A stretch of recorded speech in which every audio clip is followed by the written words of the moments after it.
Guys, কেমন আছো তোমরা? উম, একটা জিনিস আমি খেয়াল করলাম যে আমি কিন্তু অলস না। আমি শুধু এনার্জি সেভিং মোডে থাকি। আবার ভেবে দেখলাম আমি দেরি করি না, তবে সময় আমার সাথে তাল মেলাতে পারে না।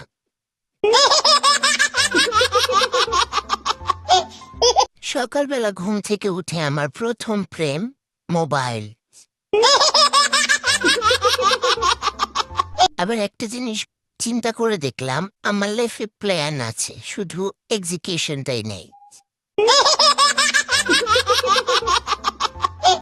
একটা সারপ্রাইজিং ইস্যু কি জানো? আমি ডায়েট শুরু করেছি, শুধু সেটা ভাতই জানে না। মা যখন সকালবেলা ডাক দেয় তখন মনে হয় হয় অলিম্পিকে জিতবো, এজন্য দৌড়াচ্ছি। আর না হলে মনে হয় কোথাও আগুন লেগেছে।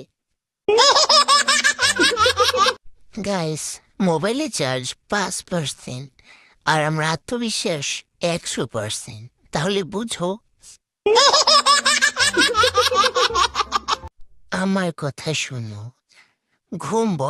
ঘুমের থেকে বড় কোনো কিছুই নেই, তাই লাইফকে সরিয়ে ঘুমকে আপন করে নাও।